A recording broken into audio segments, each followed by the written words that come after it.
Hello students, welcome on my classes. Disap Academy, Senior Secondary School, Maharajganj. Today I will discuss 11th Physics chapter 3, motion in straight line. Students, आज के video में बात करेंगे formula for uniform accelerated motion along the straight line. यानी आज हम लोग बात करेंगे फार्मूला फॉर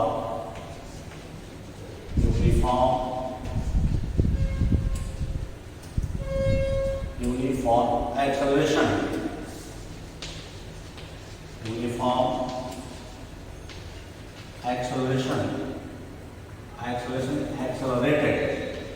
एक्सेलरेटेड मोशन। तो इसमें जो कॉन्सेप्ट है उसमें है कि मान लो कि कोई ऑब्जेक्ट, जिसे हम लोग वेलोसिटी टाइम रिलेशन भी करते हैं, पोजीशन टाइम रिलेशन भी करते हैं और पोजीशन वेलोसिटी रिलेशन करते हैं, जिसे हम लोग मोशन इक्वेशन के नाम से जानते हैं। ओके, तो इसमें अगर हम मोशन इक्वेशन की बात करें तो मोशन इक्वेशन 3 होते हैं, फर्स्ट, सेकंड एंड थर्ड।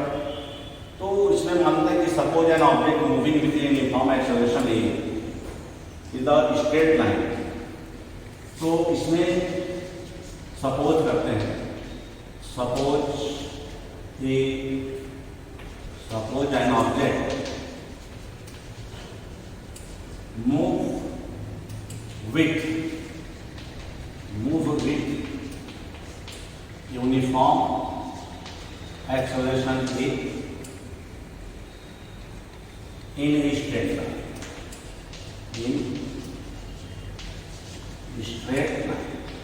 तो मान लो कोई ऑब्जेक्ट को यूनिफॉर्म एक्सेलरेशन से स्ट्रेट लाइन में मूव कर रहा है।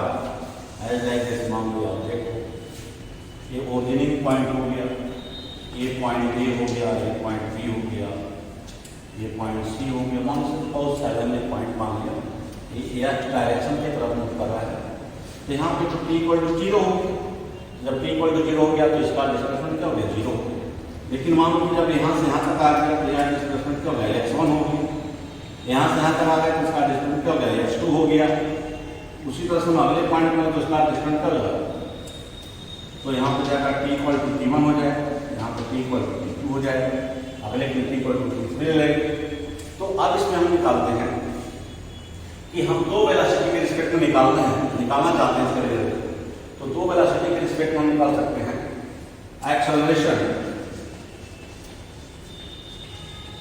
Acceleration equal to formula change in velocity, तो v2 - v1 upon t2 - t1। यह इक्वेशन आपको तो अब हो गया a इक्वल, अब इसको हम सिंबल बनाते हैं।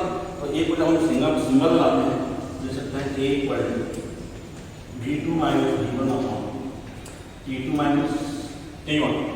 अब यहाँ से क्रॉस मल्टीप्लाई करते हैं, तो क्रॉस मल्टीप्लाई हमारा जो क्या है, तो क्रॉस मल्टीप्लाई जब हम करेंगे तो हो जाएगा v2 - v1 equal to a in bracket t2 - t1। इसको हम लिख सकते हैं v2 equal to v1 plus a in bracket v2 - t1। अब इसमें कंडीशन अप्लाई करते हैं। तो कंडीशन ये अप्लाई कर रहे हैं कि अब मान लो यहाँ पे कंडीशन होता है, suppose let the origin of the time axis taken at a as you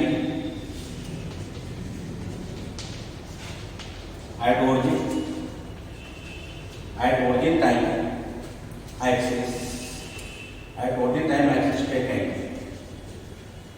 taken at a and UB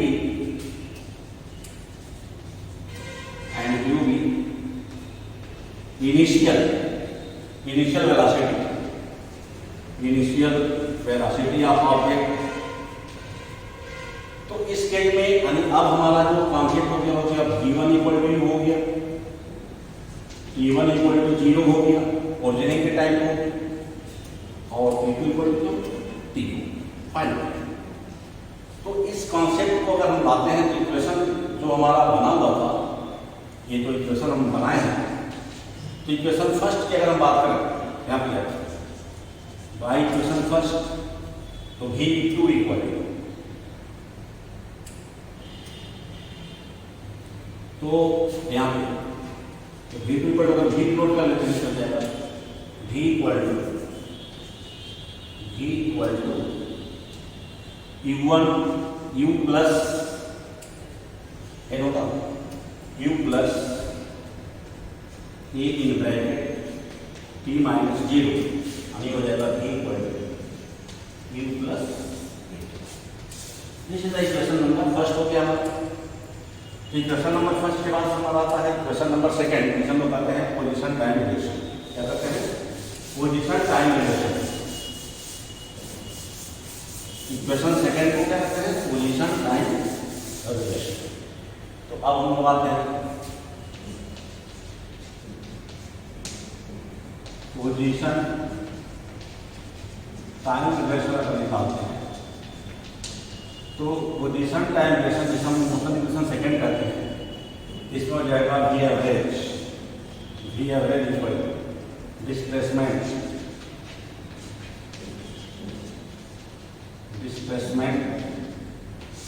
upon time. Okay, तो डिस्प्लेसमेंट अपॉन टाइम समझ सकते हैं, final displacement minus initial upon T2 minus T1। तो अब यहाँ हो जाएगा cross multiply x1 minus x1 equal V average in bracket T2 minus.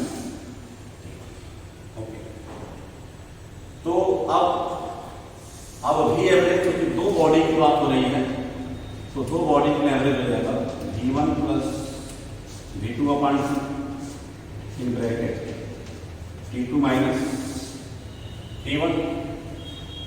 तो अब हो गया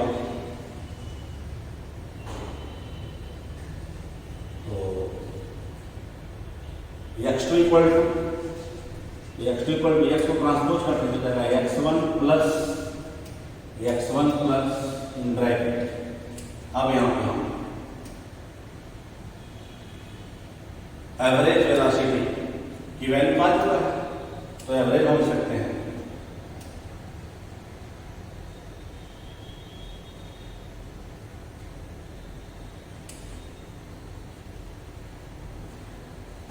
x2 माइनस x1। तो एवरेज की वैल्यू V नॉट की वैल्यू हमने यहाँ लिख दिया, तो जब यहाँ हमने V नॉट की वैल्यू रख दिया, V एवरेज की वैल्यू रख दिया, तो इसका एलसीएम ले लेते हैं, तो एलसीएम में आ जाएगा V1 plus V2 plus A in bracket T2 minus T1 upon two bracket close और हो जाएगा T2 माइनस T1। ओके, तो अब इसके बाद जाएगा x2 यानी हो जाएगा x2 equal to x1 plus V1 in bracket T2 minus T1 plus half A in bracket T2 minus T1 का होल स्क्वायर। जब ये होल स्क्वायर हो जाए तो अब इस वैल्यू को पुटअप करते हैं, तो अब वैल्यू जब पुटअप होगा तो वैल्यू पुटअप होगा क्या आएगा, तो आगे लेते हैं x0 is the displacement if x0 is the displacement and velocity of object v1 equal to 0 पर 0 and x is the displacement and x is the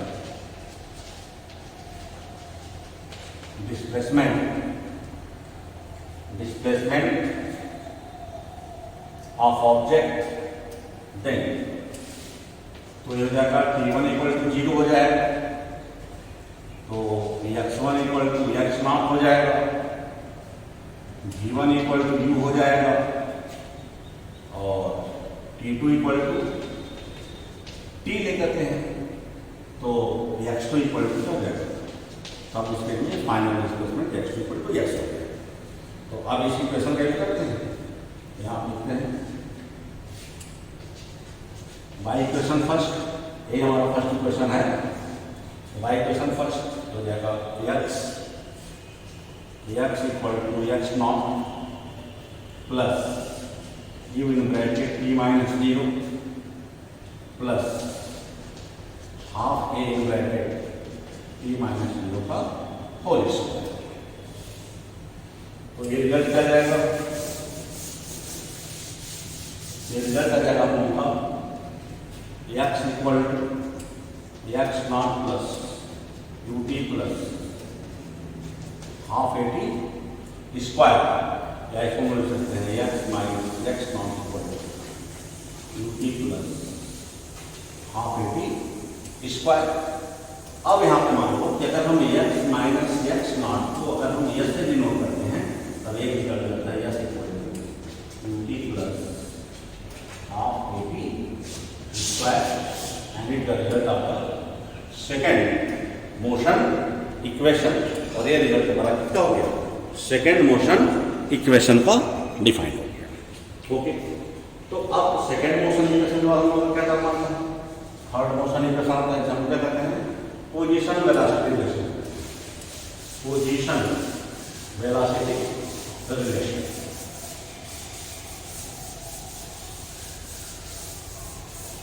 तो पोजीशन वेलोसिटी रिलेशन में आ जाए, ये होता है position velocity relation, motion equation. तो motion equation third में बहुत सिंपल सी बात निकाल सकते हैं। तो इसको हम बोल सकते हैं T2 minus T1 equal to G2 minus G1 अपन। ओके, अब पुटिंग दिस वैल्यू अगर by equation x2 minus x1 equal to हो जाएगा V2 प्लस V1 अपान 2 ब्रैकेट क्लोज, और दूसरा हो जाएगा G2 minus V1 upon a। तो यहाँ पे जब मल्टीप्लाई करेंगे तो हो जाएगा a plus B A minus B, हो जाएगा a square minus B square, हो जाएगा V2 square minus V1 square upon 2a, ये हो गया x2 माइनस x1 का रिजल्ट। ठीक, तो यहाँ पर निकाल सकते हैं हम लोग क्या, क्रॉस मल्टीप्लाई करते हैं, इसको लिख सकते हैं V2 square minus V1 square equal to x2 minus x1 into 2a। Okay, तो अब यहाँ पर भी हम सपोज करें अगर V2 की वैल्यू v ले लें, x1 की वैल्यू क्या ले लें, x नॉट ले लें जैसा फिगर में पहले दिखाया, और x2 इक्वल टू x ले लें, फाइनल डिस्प्लेसमेंट हो गया। ठीक है, तो ये हो जाएगा v square minus u square equal to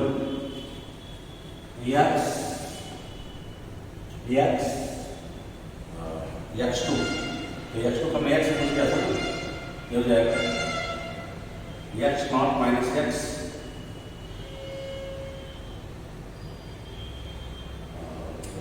ऐसे हो जाएगा v square minus u square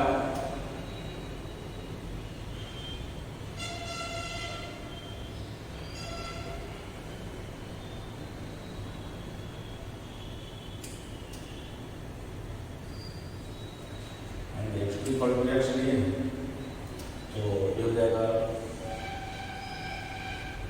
x2 minus x1,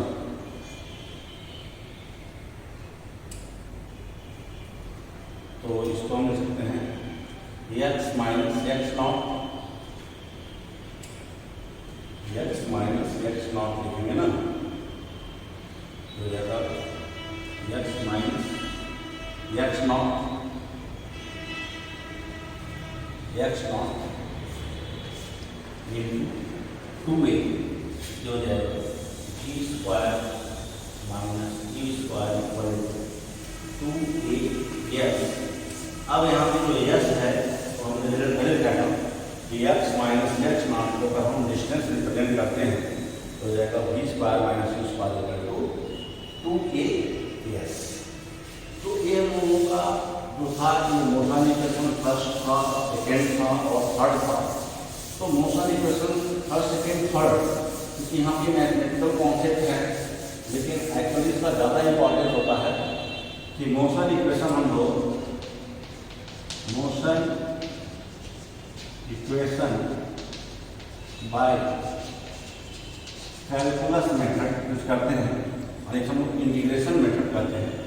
तो वहाँ से हम रिजल्ट ये लिखते हैं v equal to U plus A S equal to T plus half A T square और ये हो जाएगा G square minus G square equal to 2a।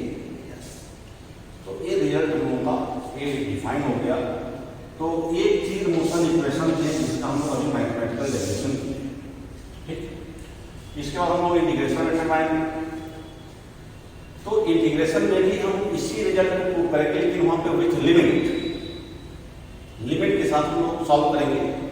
तो अब नेक्स्ट जो हमारा कॉन्सेप्ट होगा हम रिजल्ट तो ही लाएंगे, लेकिन वो रिजल्ट हमारा किसमें आएगा? बाय कैलकुलस मेथड आएगा। Thank you students watching the video, and the next video we will discuss the motion equation by calculus method or integration method. Thank you.